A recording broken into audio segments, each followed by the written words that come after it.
지금 소개받은 지상보입니다. 저는 1990년도에 그 해양과학기술원 전신 한국해양연구소에 입소를 했고요. 그 이후로 지금까지 약 33년 동안 연구 생활하면서 그 앞에 초창기 한 5년은 연근해 이제 해양조사 작업을 많이 했었고요.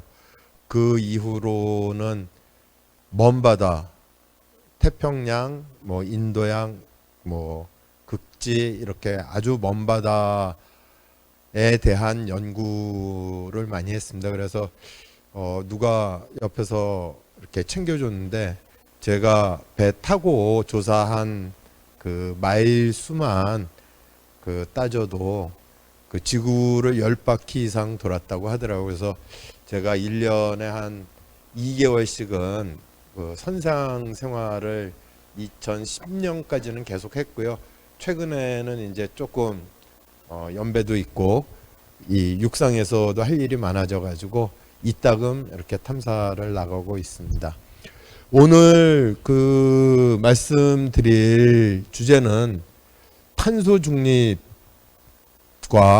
심해저 광물 자원과 어떤 관계가 있는지 말씀을 드리려고 하는데 다들 궁금해하실 거예요. 요즘 이렇게 비가 많이 오고 가뭄이 오고 기온이 높아지고 또 산불이 자주 발생하는 그 이유가 다 이산화탄소 때문에 지구온난화가 계속 되기 때문에 계속적으로 이렇게 재해가 많이 생기는데 그러면은 탄소를 배출을 하지 않으려면 어떻게 해야 하냐? 그럼 화석 연료를 사용하지 않으면 됩니다. 석유, 석탄, 나무, 뭐 기타 등등 우리가 아는 그런 연료들을 쓰지 않으면은 탄소가 배출이 안 된다고 하더라고요.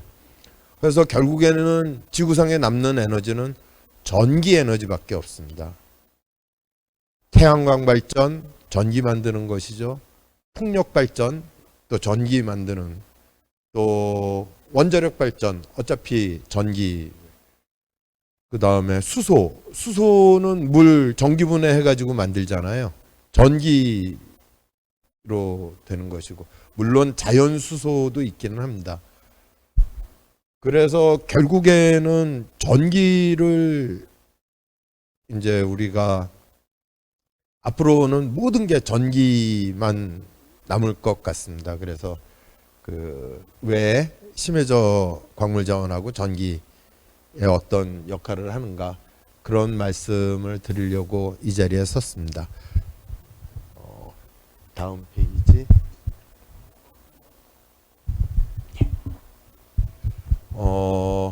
요게 사실은 제가 다운을 받아서 오늘 보여드리려고 했는데 화상이 나오지 않습니다. 그런데 오히려 잘 집중해서 들어보시고 여기서 나오는 문제에 대한 답을 아시는 분이 먼저 손을 들어주시면은 제가 심해저 광물자원에서 추출한 금속 가지고 만든 그 열쇠고리가 아주 예쁜 게 있습니다. 그걸 바로 지금 전달해 드릴 테니까요. 동영상이 안 나오더라도 잘 귀담아 들어주시고 그다음에 답을 안다 하면은 바로 손을 들어서 이렇게 일어서 주시면 되겠습니다. 예, 동영상 들어주십시오. 이번 문제는 미래인재 육성을 위한 글로벌 코리아 문제입니다. 신한비 학생이 이번 문제를 마치게 되면 하와이 어학연수의 기회가 주어집니다. 먼저 하와이 어학연수에 참여한 골든벨 친구들이 문제를 출제해줬습니다. 알로하! 안녕하세요. 저희는 도전 골든벨 최후의 1인이 되어 하와이에 와 있습니다. 여러분도 글로벌 코리아 문제를 꼭 통과해 하와이 어학연수의 기회를 얻길 바랍니다. 글로벌 코리아 문제입니다. 최근 우리나라는 심해져에 있는 광물 이것을 채취, 이송할 수 있는 시스템을 세계 최초로 개발했다고 합니다. 이것은 1875년 챌린저호의 과학자들에 의해 처음으로 발견되었는데요. 첨단 산업의 기초 소재로 활용되는 전략 금속을 다량 함유하고 있어 검은 황금으로 불립니다.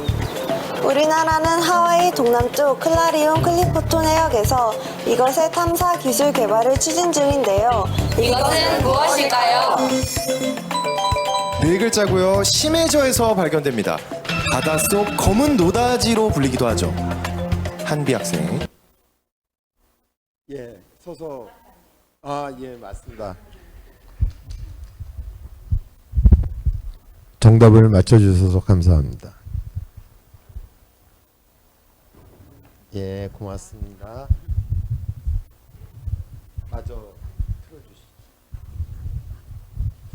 이 문제 통과해서 하와이 어학연수의 기회를 얻게 될지 답판 들어주세요.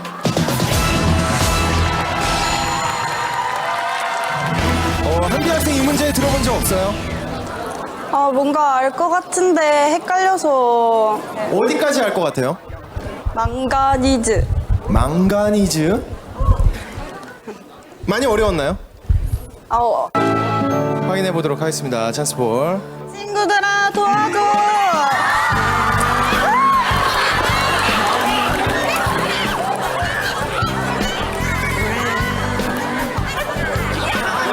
하나씩 확인해 보겠습니다. 첫 번째 찬스볼 건네주세요.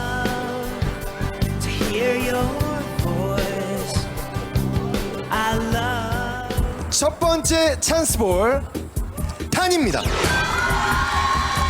두 번째 찬스볼 간입니다. 마지막 찬스볼 망입니다.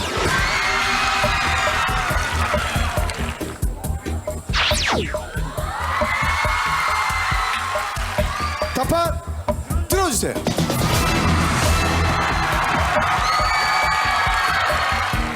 망간단괴 하와이 갈 수 있을까요? 신한비 학생 아까 망가니스라고 했는데요. 정답은 망가니스 노듈 망간 단괴입니다. 신한비 학생 하와이 어학연수 기회를 얻게 됐습니다. 더불어 최종인 김태함 학생에게는 지식 실크로드 해외 연수의 기회를 드립니다.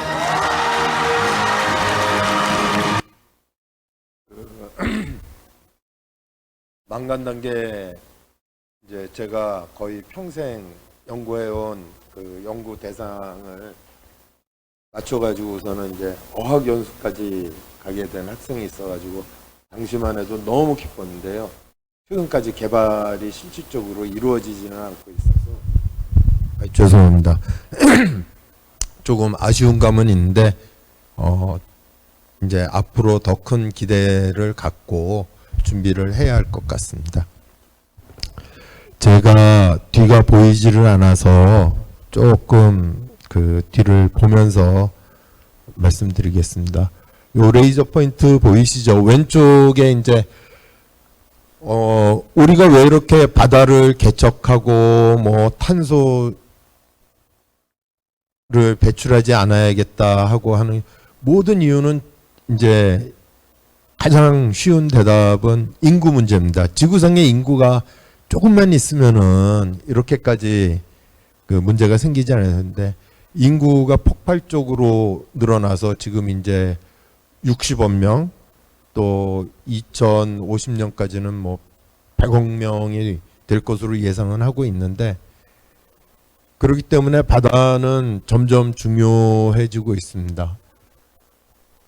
뭐 수산자원, 또 광물자원 다 바다에 있고요.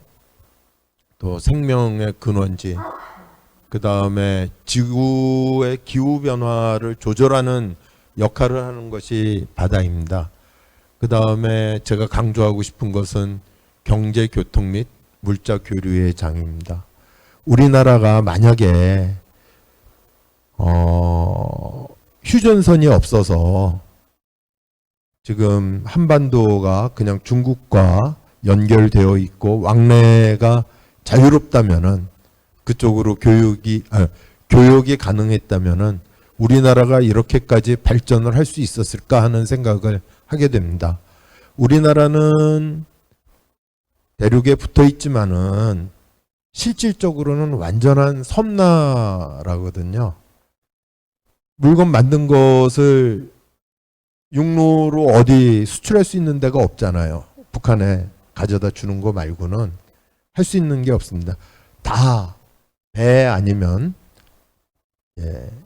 항공으로 운송을 해야겠죠. 그래서 우리나라는 99.7% 다 바다로. 그런데 또 애석하게도 한 번은 우리나라의 그 국적선사, 대표적인 국적선사가 망했었잖아요. 그랬더니 이제 수출이 어려운 거예요. 그 해운 회사들이 돈을 많이 줘야지만 우리나라에 들어오고, 아니면은 그냥 중국으로 가도 그 세계적인 그 해운 회사들은 전혀 지장을 안 받는다고 하더라고요. 그래서 우리나라가 뒤늦게 다시 이제 해운 회사를 다시 부활시켜 가지고 지금은 이제 정상적으로 이렇게 수출을 하고 있잖아요. 바다가 굉장히 중요합니다. 우리나라는 특히 더 섬나라이기 때문에 그 바다가 매우 중요하다고 하고 있습니다. 여기 엘빈 토플러는 해양 개발을 정보통신, 우주 개발, 생명공학과 더불어 4대 핵심 산업으로 분류하고 있습니다. 순서는 심해저 광물 자원은 어떤 것들이 있고, 두 번째는 왜 심해저 광물 자원을 제가 오늘 여기서 이렇게 이야기를 하고 있는가. 그 다음은 국내외 지금 어떤 그 현황에 있는가. 그 다음은 앞으로 또 어떤 노력을 해야 하는지에 대해서 말씀드리도록 하겠습니다. 먼저 심해저 광물 자원은 망간 단계. 죄송합니다. 그냥 하겠습니다. 여기 지금 보이는데 요 노란색이 우리나라 그 광구가 있는 지역이고요. 여기가 해저 평원, 지구상에서 가장 그 활동이 없는 그런 지역입니다. 평탄한 지역. 여기 보시면은 이렇게 평탄한 지역에 망간 단계라는 것이 있고, 그 다음에 여기 길게 점점 해가지고 있는 것, 이거는 해양저 지각과 육상 지각이 만나는 곳입니다. 해저 지각이 무거워서 육지 지각 밑으로 들어간다고 그러잖아요. 그래서 LA 지역에 뭐 지진 발생하고, 여기 지진 발생하고, 여기도 마찬가지로 일본 요 밑으로 해저 지각이 들어가기 때문에 여기 지진 많이 발생하고, 이렇게 지진 발생하는 지역에는 해저 열수 광산 지각이 갈라지고, 또 만나는 곳에는 해저 열수 광산이라는 광물 자원이 있고요. 그 다음에 요 주황색으로 이렇게 넓게 표시를 했는데, 사실은 이런 해저산들이 있는 지역이에요. 해저산 사면에는 망간각이라는 그 광물 자원이 있습니다. 근데 요 세 가지 광물 자원은 뭐 무연탄이다, 아니면은 뭐 금광이다, 뭐 철광이다 이러지 않고요. 다금속광이라고 해서 개발의 대상이 될 만한 금속이 여러 가지가 섞여 있습니다. 그게 좀 특징적이고요. 먼저 망간 단계는 지금 오른쪽에 동영상에 보시다시피 깊은 바다 및 수심 뭐 4-5천 m 되는 지역에 뻘밭같이 아주 무른 그 진흙 표층 위에 저것들이 놓여 있습니다.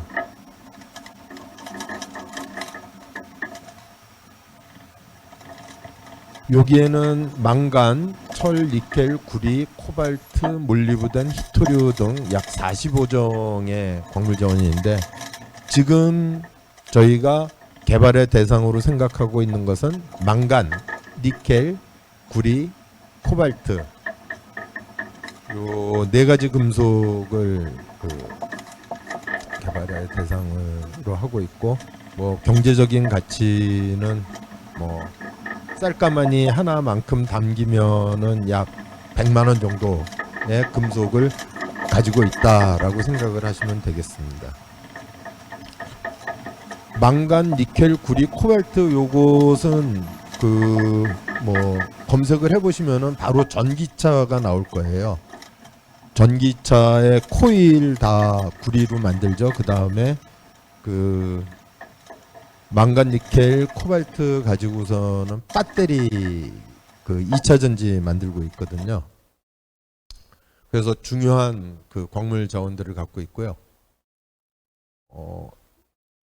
요것도 그림 동영상 한번 눌러봐 주시겠어요?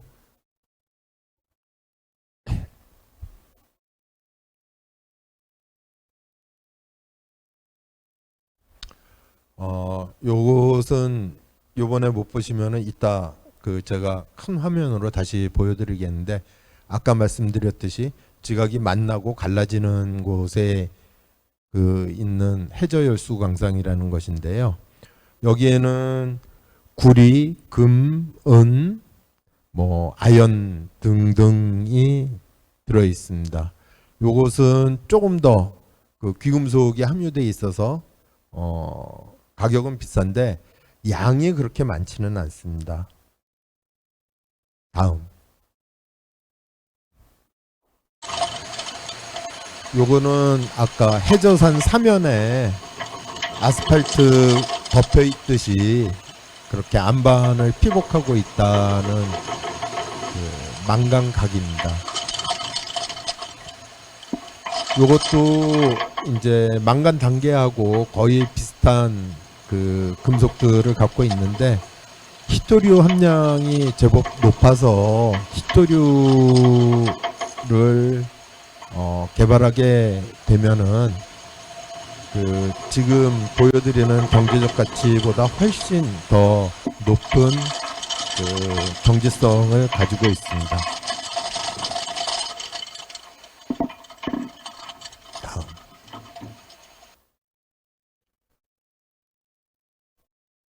그러면 이제 조금 전에 말씀드렸지만은 망간 단계에서는 망간 슬러그, 니켈, 구리, 코발트를 개발 대상으로 하고요. 해저열수 광상은 아연, 구리, 은, 금. 망간 단계는 니켈이 제일 돈이 되는 금속이네요. 그 다음에 해저열수 광상에서는 구리, 그리고 망간가에서는 히토류가 가장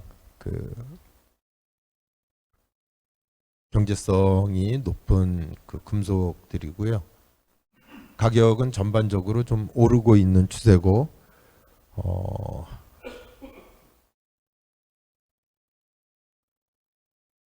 말씀드렸던 아까 세 가지 광종에 대한 광구를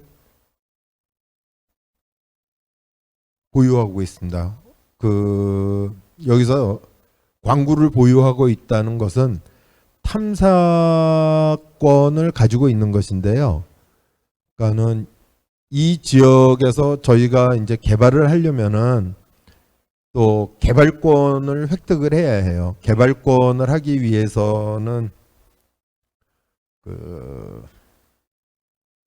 이제 다시 로열티, 개발해서 돈을 얼마 주겠다, 요것들을 해야지만 이제 개발이 가능한 것이고요. 지금 탐사권을 이렇게 5개를 갖고 있습니다. 그 면적은 여기 보면은 면적은 이렇습니다. 이게 한반도죠. 그리고 이게 광구의 면적을 이렇게 비교해서 표한 것이거든요. 그래서 우리나라가 태평양의 망간 단계, 그 다음에 서태평양의 망간각, 그 다음에 통가 피지의 해저열수 광상. 요거는 도서국 2지, 그러니까는 경제수역 내에 있습니다. 그리고 요거는 인도양 공해상에 있고요. 이들 광구는 국제적으로 다 배타적인 권리를 갖고 있어서 다른 나라가 들어와서 어떠한 작업도 할 수는 없습니다. 하려면은 신고를 하고 해야 해요. 국제해적기구라는 곳에 나는 어떠한 목적으로 여기서 어떤 거를 하겠다라고 이야기를 해야 합니다. 그래서 해양 경제 영토를 확실하게 저희가 가지고 있다고 말씀드릴 수 있겠습니다. 아까 이제 3가지 광종 5개 광구를 말씀드렸는데 요것은 망간 단계의 광구 하나만을 말씀드리는 겁니다. 죄송합니다. 광구, 우리나라 광구에 있는 게 아니라요. 아까 보여드린 그 노란색 동그라미 지역이 클라리온 클리퍼톤 해역이라고 하는데요. 그 지역에 있는 망간 단계와 지구상에 있는 전체 광산과를 비교한 것입니다. 망간은 양이 이렇게 돼 있고 비율은 육상보다 태평양 망간 단계가 더 높은 거예요. 전체 육상과 바다를 합쳐서 100이라고 하면 그 지역, 아까 보여드린 노란색으로 보여드린 그 지역에 있는 망간 단계에 있는 망간의 양이 더 많습니다. 니켈 또한 65% 많아요. 지구상에 있는 전체 육상에 있는 니켈보다 더 많은 양이 바닷속에 있는 것입니다. 구리는 반대로 육상이 월등히 높고요. 코발트 역시 그 노란색으로 표시된 지역에 있는 망간 단계에 있는 그 코발트가 훨씬 더 이렇게 많이 있습니다. 이거는 뭐 제가 지어낸 얘기가 아니라 여기 네이처라는 유명한 그 과학 잡지에 나온 이야기입니다. 그래서 자원의 양이 정말 많구나라고 생각을 해주시면 되겠고요. 거기 들어있는 금속은 코발트. 요즘 제일 핫한 것이 2차 전지죠. 그래서 주식 하시는 분들은 뭐 2차 전지 주식 해가지고 뭐 엄청나게들 수익을 내시고 뭐 그러시잖아요. 2차 전지에 들어가는 게 코발트, 니켈, 망간, 히토류. 그 다음에 전기차. 예전에는 전기차 한 대에 약 7kg의 구리가 소모가 됐다고 하는데 요즘은 70kg이 들어간다고 합니다. 차 한 대. 구리. 다 전기차는 코일 감아가지고 모터를 돌려가지고 구동을 하잖아요. 그래서 구리도 저기 하고.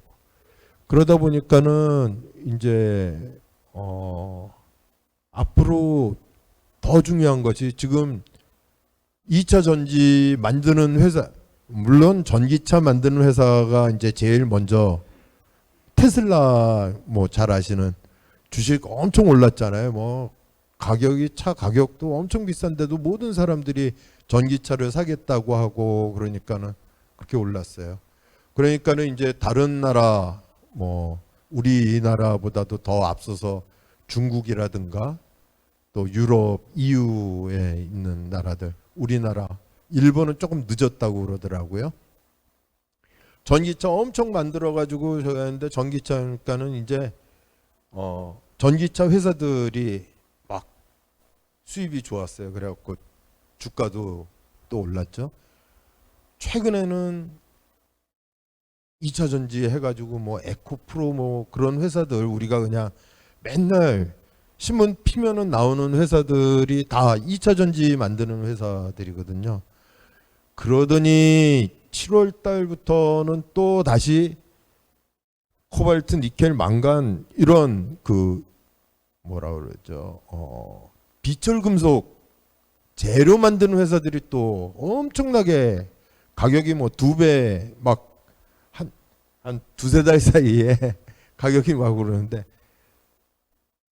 비단 이들 만드는 회사들은 전기차뿐만 아니라 풍력 발전, 태양광 발전 모든 그런 전기를 만드는 시설 또 전기를 저장하고 전기를 날라주는 뭐 차로 나르는 게 아니잖아요. 케이블을 거기에 다 들어가기 때문에 더 오랫동안 발전을 할 것 같다는 게 그냥 단순한 저의 생각입니다. 그래서 그 재료 만드는 회사들이 그 금속 재료들이 더 중요해지고 있다. 이렇게 말씀드리겠습니다.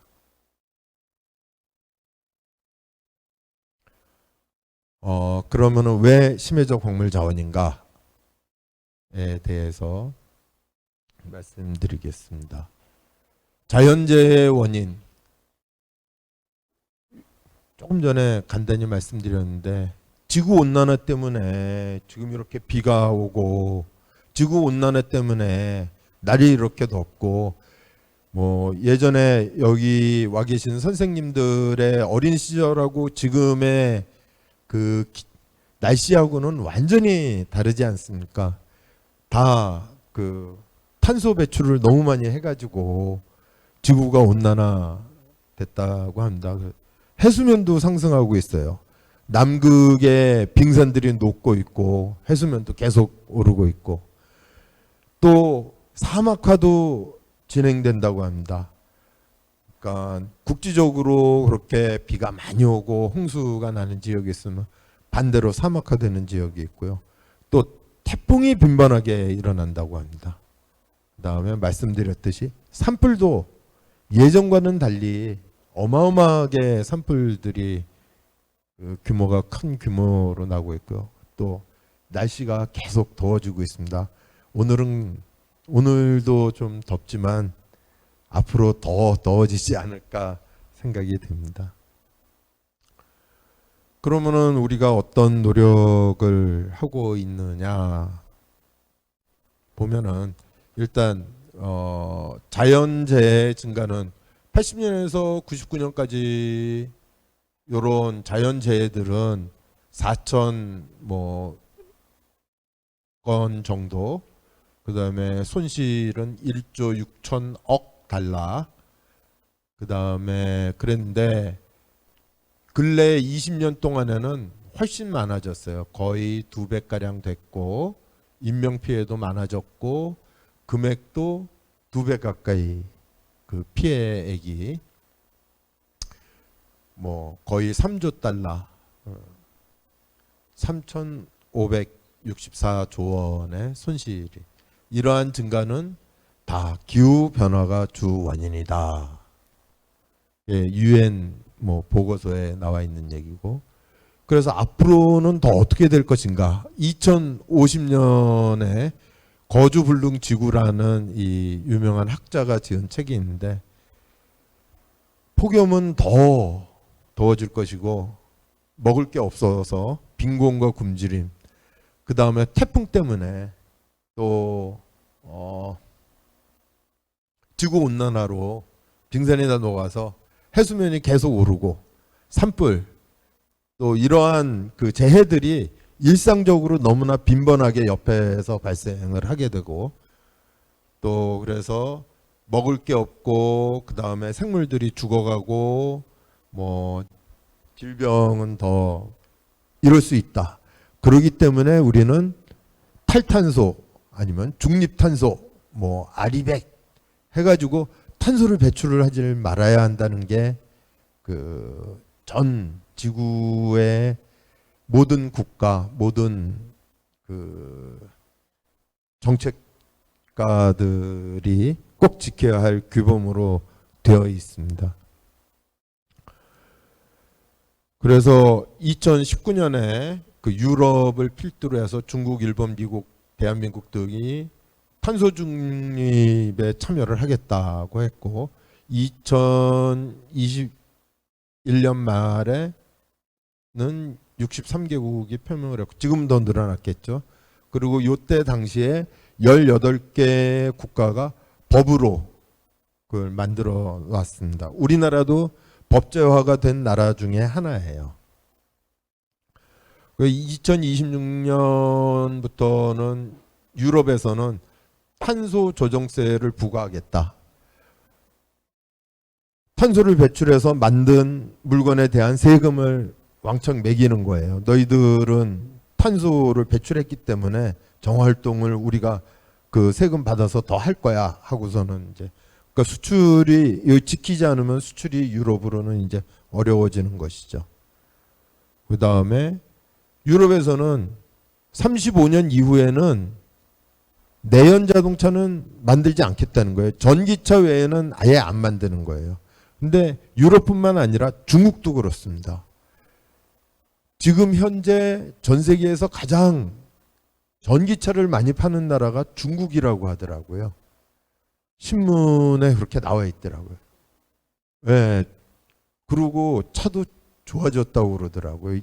예, 예전에는 친구가 중국 그 봉고차 하나 샀는데 사고선 6개월 끌다가 너무 승차감도 안 좋고 기름 많이 먹고 해가지고 바로 팔아버렸는데 지금은 거꾸로요. 중국차가 그렇게 전기차가 좋아서 수출이 많이 되고 그렇다고 하더라고요. 어쨌든 우리나라도 이제 제가 정확히는 모르겠는데 머지않아 내연기관 자동차는 만들지 않을 거라고 생각을 합니다. 만들어야 수출을 못해요. 세금 때려맞기 때문에 만들어야 차를 팔아먹을 수가 없습니다. 그래서 전 지구에 있는 차는 이제 전기차만 남게 되는 것이죠.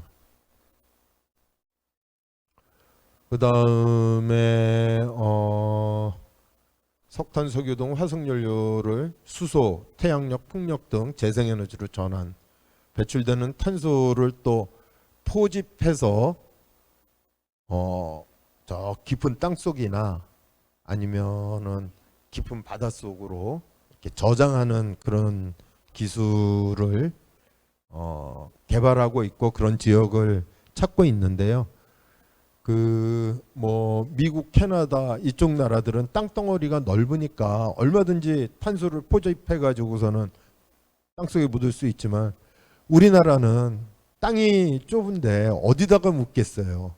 포항에서 지진 생긴 거 지열 발전한다고 땅 뚫었다고서는 그것 때문에 지진 생겼다고 막 회사 망하고 그랬잖아요.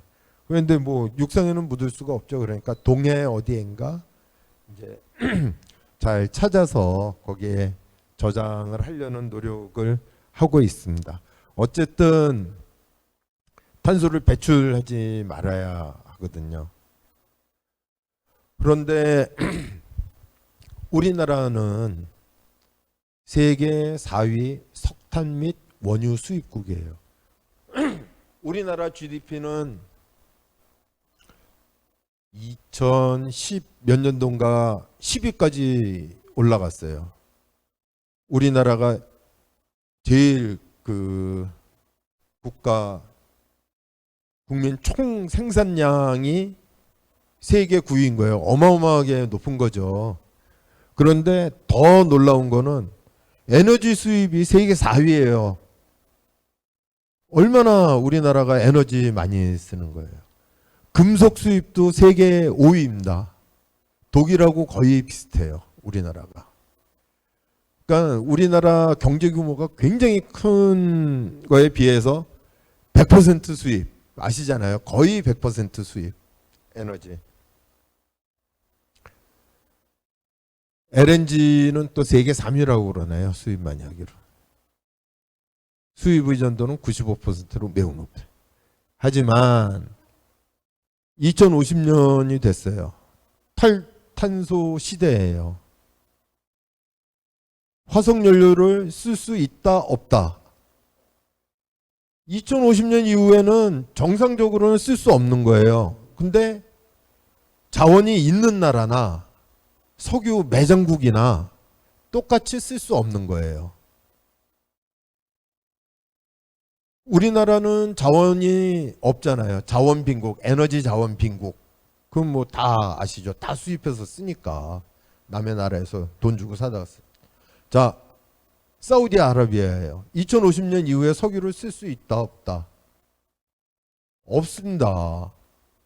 쓸 수가 없어요. 탄소를 배출하면 안 되니까. 아니면 쓰면은 다 탄소를 포집해서 집어넣어야겠죠. 배출하지 않고. 그렇기 때문에 우리나라가 지금 준비만 잘하면은 2050년 이후에는 자원이 없어도 자원이 있는 나라보다 훨씬 더 잘 살 수가 있다고 저는 생각을 하고 있습니다. 지금 준비를 많이 해서 태양광 발전, 풍력 발전, 물론 원자력 발전을 지속적으로 언제까지 쓸 수 있는지는 모르겠지만은 그 신재생 에너지, 하여튼 자연적으로 얻을 수 있는 전기를 만들 수 있는 시설은 최대한 만들어서 우리나라는 나중에 자원이 풍부한 그런 나라가 돼야겠다. 그래서 굉장히 좋은 기회다. 살기는 어렵지만 자원은 없지만 우리나라도 자원 있는 나라하고 똑같이 살 수 있는 그런 좋은 기회가 앞으로 온다라고 저는 얘기하고 싶습니다. 그런데 이제 문제가 있습니다. 우리나라의 신재생 에너지 현황인데요. 국가별 신재생 에너지 발전 비중입니다. 여기 보면 노르웨이가 제가 잘 안 보이는데 90%가 넘죠. 노르웨이가 지금 세계 3위인가 하고요. 얘네들이 잘 사는 이유가 북해 유전 개발을 해가지고 엄청 잘 사는 나라거든요. 물론 기술력도 굉장히 좋습니다. 그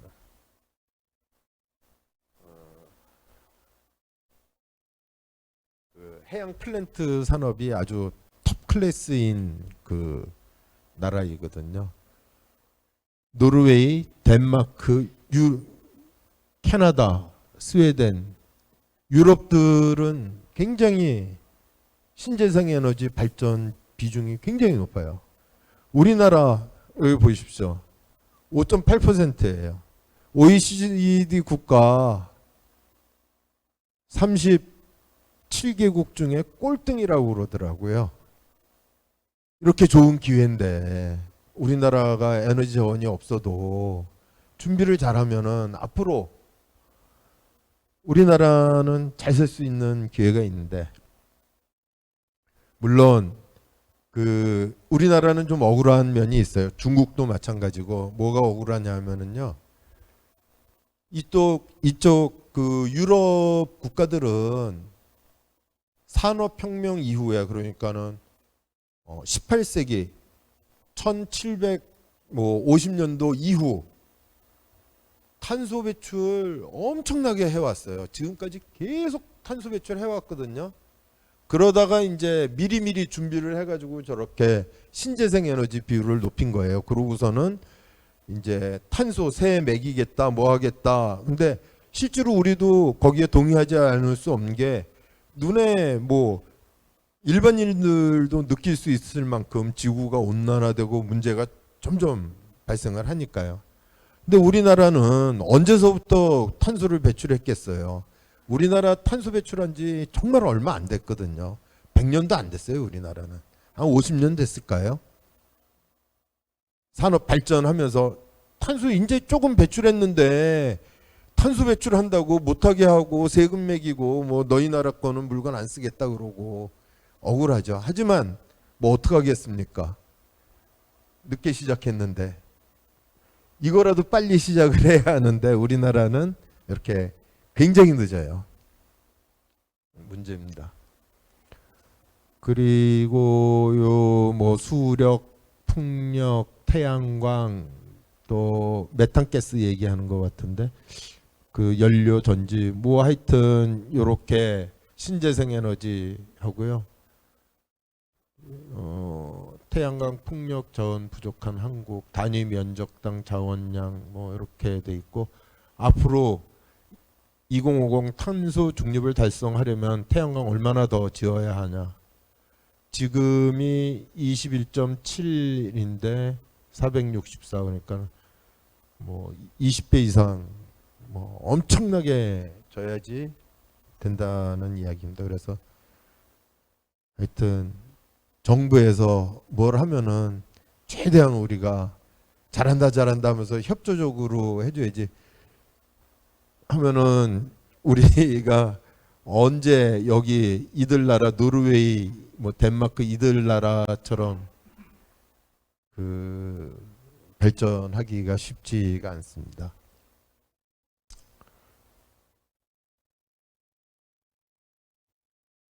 자, 그러면 그러기 위해서 이제 지금 뭐 아리백이다, 친환경 운송이다, 뭐 순환경제 뭐 해가지고 탄소 배출량 감축 목표 벌써 차질이 생겼나 봐요.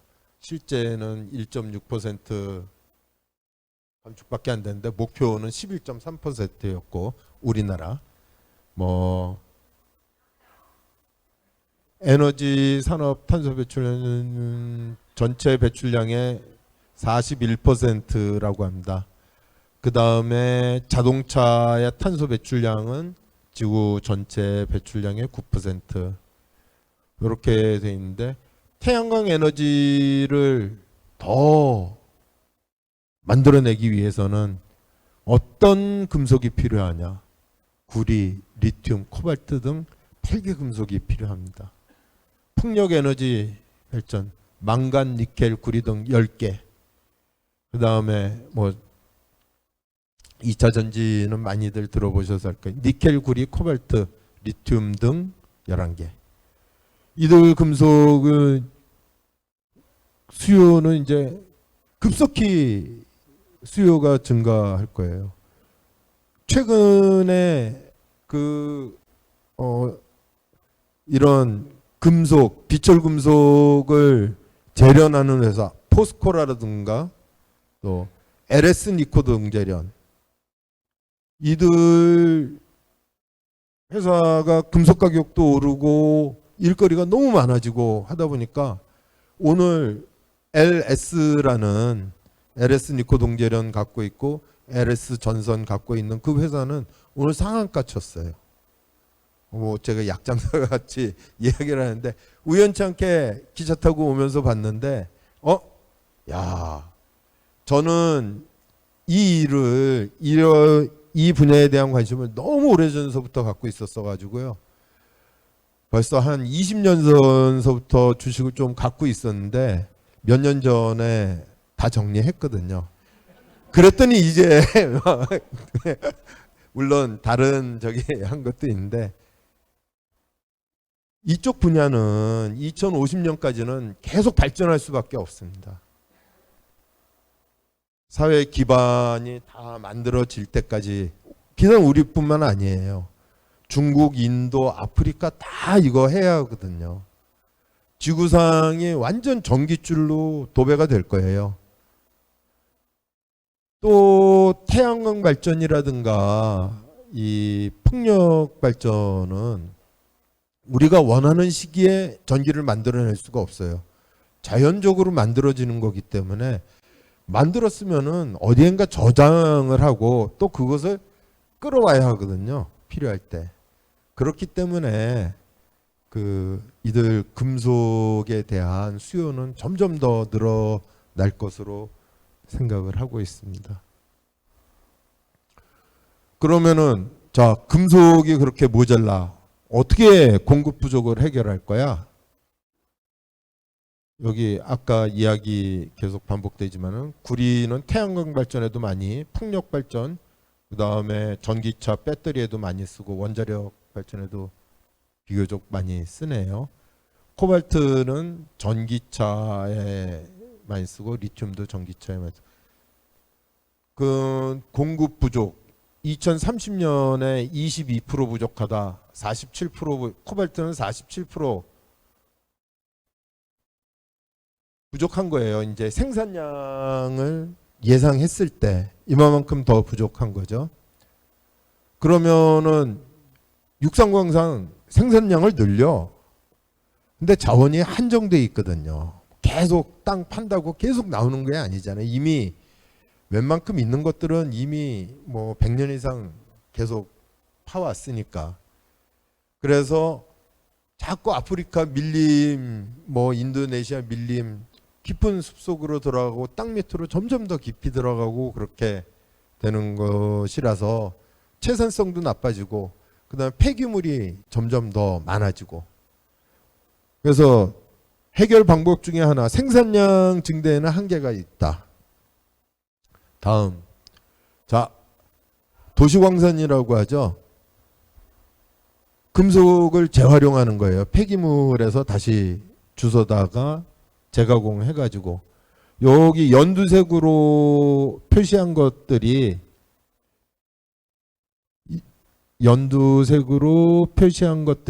요 재생에너지로 보충할 수 있는 자원의 양입니다. 그래? 그러면은 22%가 모자란다고 그랬는데 재활용을 열심히 하면 6% 정도 모자란다. 코발트, 재활용을 이만큼 하면 47%에서 30%가 그래도 모자라. 리튬은 거의 뭐 재활용이 안 되네요. 57%가 그래도 모자라. 그러면은 재활용을 감안해도 여전히 공급은 부족하다. 그러면은 해결은 어디서? 심해적 광물 자원 개발을 하면 이들 부족한 금속을 다 충당을 할 수 있다는 얘기예요. 아까 말씀드렸죠. 지구상에 남아있는 망간보다 그 CC 지역, 노란색 그 지역에 있는 망간 단계에 들어있는 망간이 더 양이 많고, 코발트도 양이 많고, 니켈도 양이 더 많아요. 그 지역에 있는 그 바닷속에 있는 망간 단계에 들어있는 금속의 양이. 그러면은 충분히 해결을 하고도 남을 거다라는 게 그 경제학자들의 이야기입니다. 더군다나 우리나라는 더 큰 문제가 있습니다. 100% 다 수입을 하는데요. 이게 뭐 여러 나라에서 수입을 하면은 비교적 괜찮습니다. 한 나라가 뭐 심통을 부려도 다른 나라에서 보충을 하면 되는데, 그러죠. 한두 개의 국가에서 수입을 하게 돼 있어요. 그래서 구리 같은 거야 뭐 워낙 많이 쓰는 금속이니까 4개 나라. 코발트는 2개 나라네요. 중국하고 콩고. 중국이 예전에 일본하고 우리하고 사이가 안 좋았을 때 뭐 소재를 수출을 안 하겠다 뭐 이런 얘기 했었죠. 그래갖고 우리나라하고 한번 붙어가지고 뭐 그런 일이 있었죠. 중국하고 붙으면 어떻게 되겠어요? 코발트 수입을 못하는 거예요. 그럼 우리나라 산업은 완전히 박살 나는 거거든요. 저쪽 히토류 보세요. 히토류도 중국이에요. 중국이 절반 이상이에요. 리튬, 저기 리튬도 중국이네요. 빨리 이거 다변화하거나 아니면은 우리나라 심해저 광구가 있으니까 심해저에서 자원을 개발을 해야 한다고 생각을 합니다. 더 큰 문제를 갖고 있습니다. 우리나라 굉장히 치명적이죠.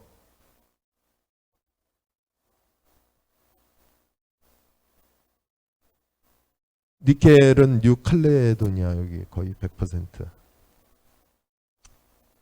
그래서 우리나라가 안정적으로 산업 발전을 유지하려면은 공급이 다변화돼야 하고 초기에 투자들을 많이 해야 해요. 중국에 광산이 있어서 중국이 저렇게 코발트를 수출하고 히토리를 수출하는 게 아닙니다. 외국에서 광산을 다 사놓은 거예요. 아프리카 같은 데 가서 가격 떨어졌을 때 가가지고선 돈 주고선 광산 개발권들 다 사가지고 이렇게 수출하고 돈 버는 거죠.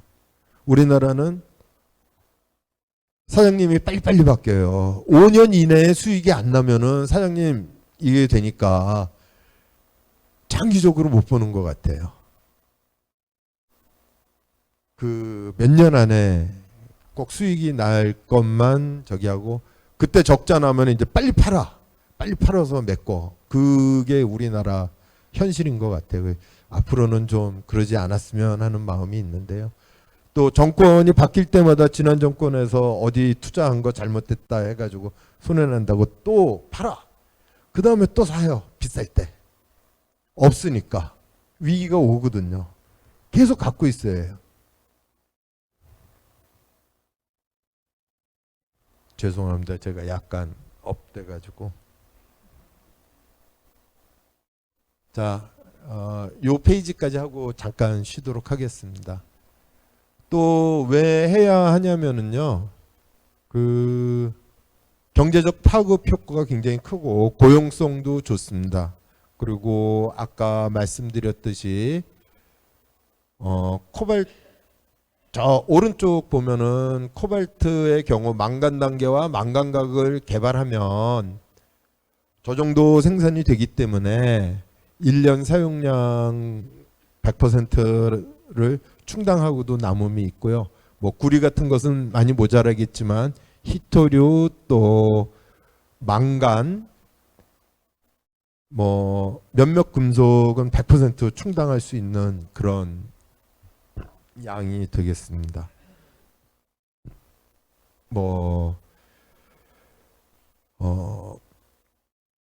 심해조 자원 개발하면은 뭐 중형차 23만 대 생산과 동일한 그 경제적인 효과가 있다고 합니다. 자, 그럼 여기까지 말씀드리고요. 한 15분에서 20분 동안 제가 저희 일했던 거 동영상을 틀어놓을 거예요. 그래서 편안하게 보시면서 쉬시고 화장실 다녀오실 분들 다녀오시고 그렇게 하시고 동영상 끝나면은 다시 시작하도록 하겠습니다. 예.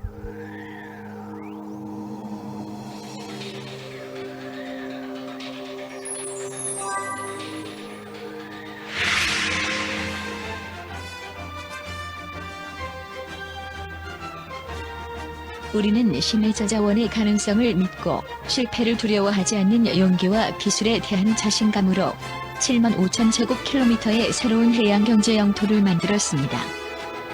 바다와 함께 커나가는 대한민국, 그 곁에 한국해양과학기술원이 함께하고 있습니다.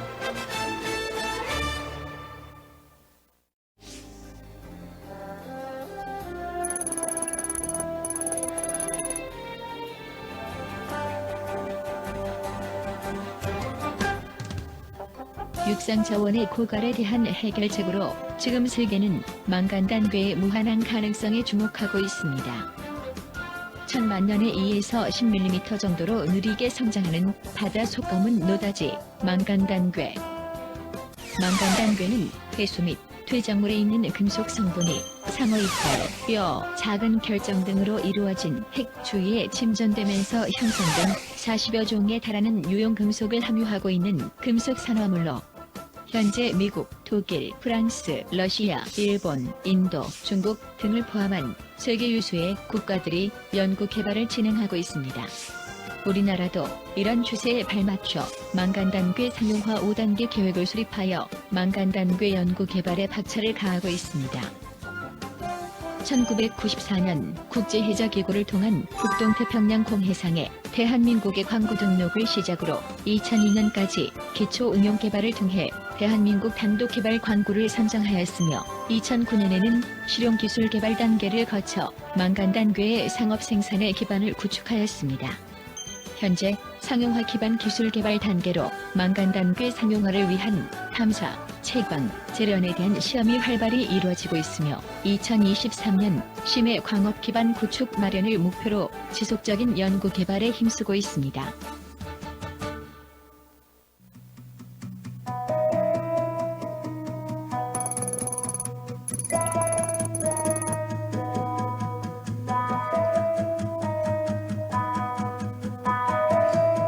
수심 5,000m 바닷속은 우리가 상상할 수 없는 극한 환경입니다.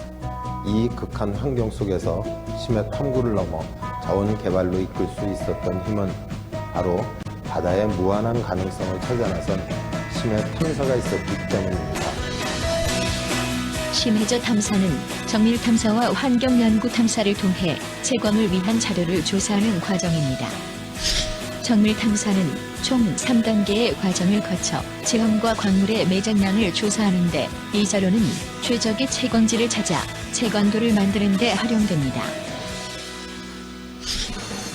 첫 단계인 광역 탐사 과정은 유엔에서 할당받은 7만 5천 제곱킬로미터 광고의 심해지형 정보를 획득하는 것으로서 다중빔 음향 탐사 시스템을 사용하여 해저면 특성에 따라 반사되는 음향 강도를 관측하여 해저지형 자료와 음향 후방 산란 강도를 약 100m 해상도로 획득할 수 있으며 이를 통해 퇴적층의 고화도 확인 가능 채광 루트 검증에 효과적으로 활용됩니다.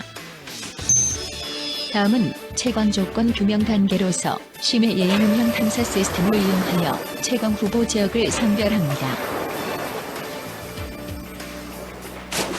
광역 탐사 과정과 다르게 심해 해저면 가까이에서 조사가 이루어지기 때문에 10m 이하의 정밀한 해상도를 가진 해저 지형 자료를 획득할 수 있습니다. 마지막 채광 궤적 설정 단계는 두 단계를 통해 확보한 지형 자료를 바탕으로 심해저 영상 관측 시스템을 통해 채광 후보 지역의 급경사나 함몰 지역을 육안으로 확인합니다. 심해저 영상 관측 시스템은 해저면 근처 10m 내에서 망간단괴의 분포량을 고화질 동영상과 고화질 사진 자료로 확인하여 실질적인 채광 지역 선정에 중요한 역할을 합니다. 또한 최적의 채광지를 선정하기 위해 추가적으로 망간단괴 시료 채취 및 퇴적물 특성 조사를 통해 자원 보존의 가능성을 확인합니다. 첫 번째, 자유 낙하식 망간단괴 채취기를 활용하여 망간단괴를 채취합니다. 이 장비는 스스로 낙하하고 부상하기 때문에 넓은 범위에 걸쳐 신속하게 망간단괴 보존 밀도와 단괴의 금속 품위 조사를 위한 시료 채취를 할 수 있습니다. 두 번째, 드론을 통해서는 재련 실험에 필요한 많은 량의 망간단괴를 채취할 수 있을 뿐만 아니라 대형 저서 생물을 포획하여 거대 종 조성 및 유전자 정보를 구축합니다. 세 번째, 피스톤형 시료 채취기는 해저면에서부터 수미터 깊이까지의 퇴적물 시료를 채취하는 데 사용되며 회수된 퇴적물은 주로 망간단괴의 성인과 조성 등 상관성 조사와 고기 후 연구에 이용됩니다. 이렇게 지형 탐사와 시료 채취 조사 결과를 통해 망간단괴 보존 밀도, 퇴적물과의 상관성을 확인한 후 그 자료들의 중첩 과정을 통해 최적의 채광지를 선정하게 됩니다. 현재 우리나라는 1차 채광 후보 지역을 선정하여 심해 예인 음향 시스템과 심해저 영상 관측 시스템을 통해 정밀 탐사를 시행하고 있습니다.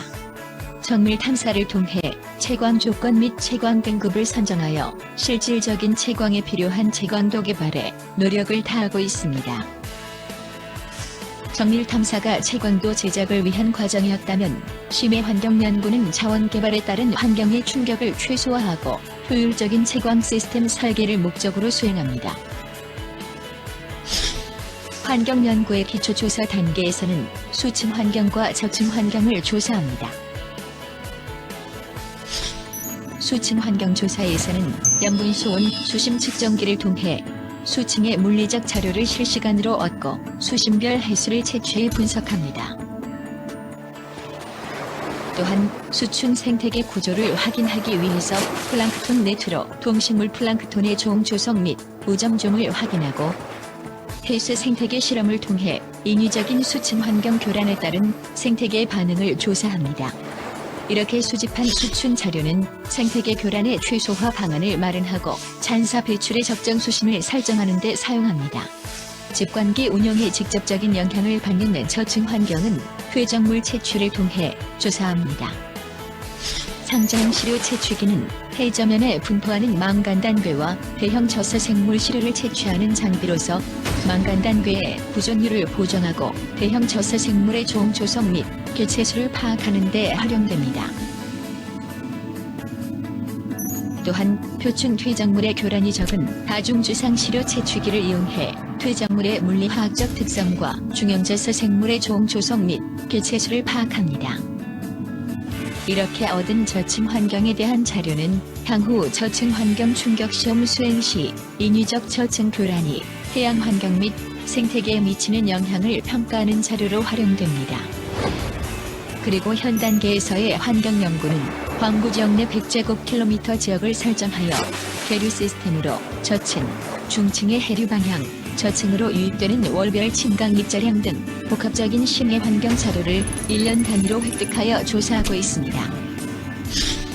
이 시스템을 활용하여 채광 로봇 운영 시 부유된 퇴적물의 확산 범위와 그 양을 파악할 수 있으며 이를 토대로 개발 시 환경 영향 범위를 예측할 수 있습니다. 이렇게 얻은 자료를 바탕으로 현재 심해환경연구는 최적의 채광지와 환경 교란을 최소화하는 방안을 연구하며 망간단괴의 효율적인 채광을 위한 발판을 마련하고 있습니다.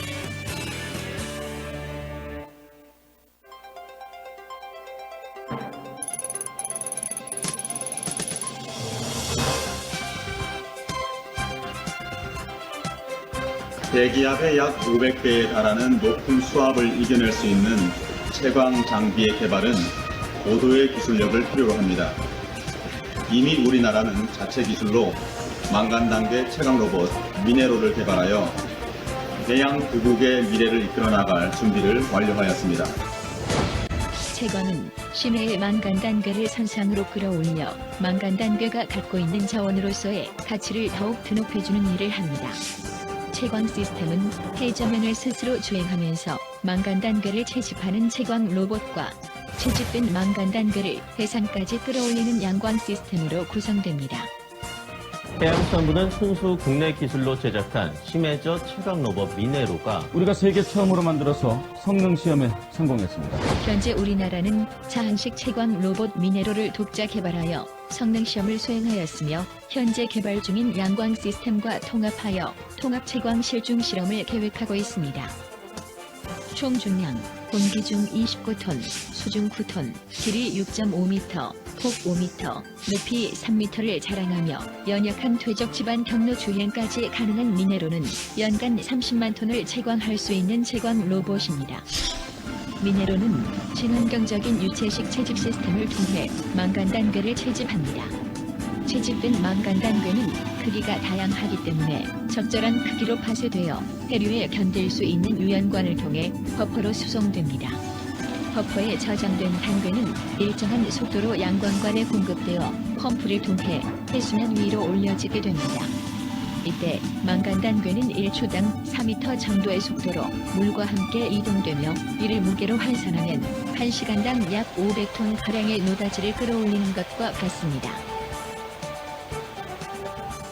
현재 채광 시스템의 핵심을 담당하는 미네로는 2013년 예비 파일럿 성능 시험에서 심해저의 악조건 속에서도 원하는 동선으로 주행하는 실증 시험에 성공했습니다. 더 나아가 미네로는 2015년 파일럿 통합 채광 시험으로 망간단괴 상용화 기술 기반을 구축하고 상용화 조기 실현을 목표하고 있습니다.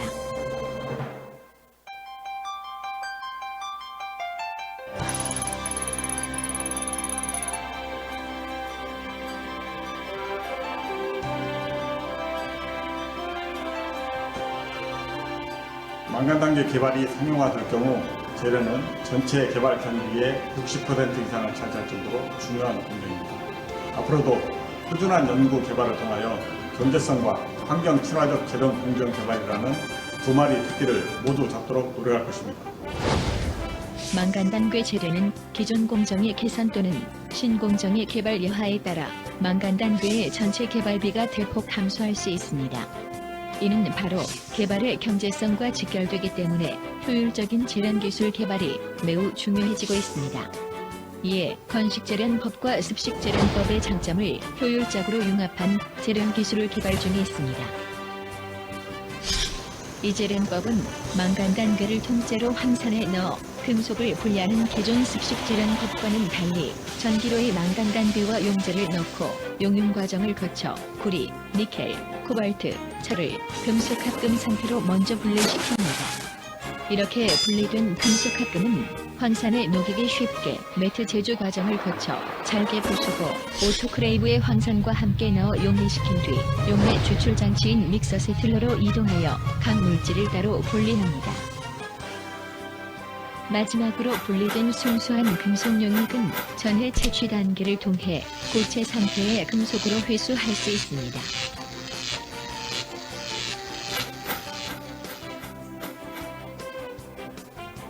이와 같은 과정은 기존의 제련 기술과 설비를 그대로 활용할 수 있을 뿐만 아니라 금속 회수율도 높아 보다 경제적으로 제련할 수 있습니다.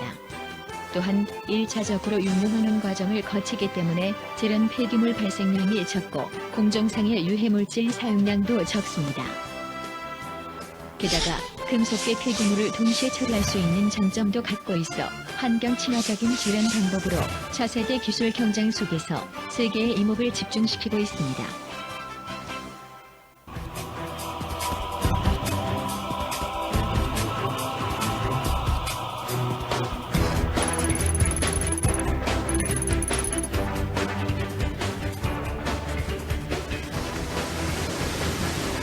인류의 더 나은 생존을 위한 개발 영역으로서의 가치와 의의를 지닌 바다.